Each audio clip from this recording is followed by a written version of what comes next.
วางหันกับภาพเสียงไปแล้วปัดที่นี่พาจนคลิปจบพาแล้วกับเปิ้นบออาร์ตอีกละโอ้ยมันเป็นอีหยังมันจะมีปัญหาแต่กับข่อยจะเถอะไหมข่อยนี่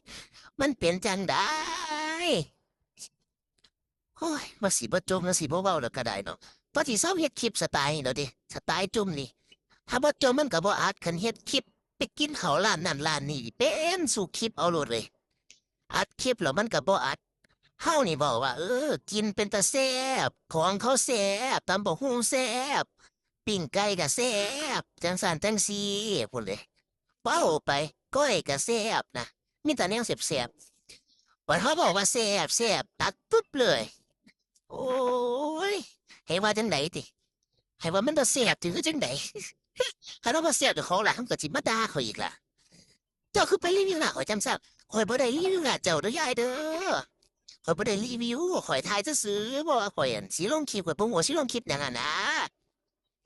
ข่อยว่าสิลงคลิปข่อยบ่รู้ว่าสิลงคลิปหยัง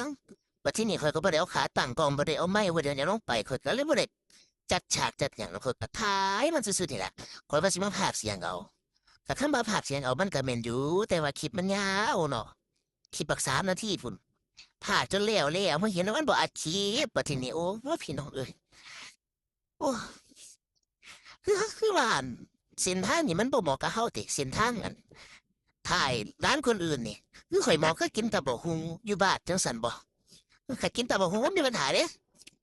ชีวิตข่อยราบรื่นแต่คันว่ามากินร้านข้างนอกปุ๊บนี่เป็นอาการสีแปลกๆเอาโลดโอ้ยเป็นตาหน่ายเป็นตาหน่ายอันนี้กองทัพต้องเดินด้วยท้องเพราะว่ามีนัดกับผู้จัดการฝ่ายการตลาดสำนักงานใหญ่เลยอุดรธานีเขามีเป้าหมาย300 กว่าโลออกมาแต่เช้าคันบ่กินข้าวก็สิบ่มีแรงงานอีกแล้วโอ้ยบ่มีแรงงานหมายความว่าอั่นบ่มีแรงงานเข้าห้องประชุมหั้นนะเออแต่ว่าเราว่าไปนี่บ่ได้ย่างเอาดอกขี่รถโชว์ไก่โชว์ไก่เอ้าอยากกินโชว์ว่ามันเป็นตาแซ่บอยากเฮ็ดคลิปหั้นนะจักสิลงคลิปเนี่ยอืมมันก็แซ่บอีหลีนั่นล่ะก็ย่างหั่นเขาสวนกวางกวางกวางกวางกวางกวางกวางตัวผู้นะครับไม่ใช่กวางตัวเมีย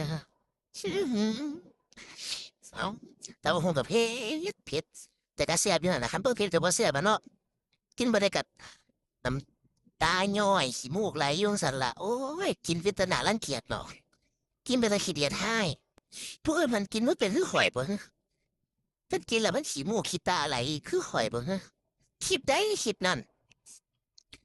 เริ่มจะอารมณ์ดีแล้วเพราะว่าอิ่มเลยอิ่มแล้วอารมณ์ดีแล้วบัดนี้อารมณ์ดีก็สิแบบม่วนๆเอาที่ดีก่อนเอาวันนี้นะครับมีนัดพบกับผู้จัดการฝ่ายการตลาดเพราะฉะนั้นแล้วเราต้องไปด้วยจิตใจที่แจ่มใสบริสุทธิ์นะครับไม่อย่างนั้นเขาจะไม่ให้เราเข้าร่วมประชุมนะครับผมการประชุมครั้งนี้เป็นประชุมใหญ่สามัญครั้งที่หนึ่งพี่บ้าเนาะ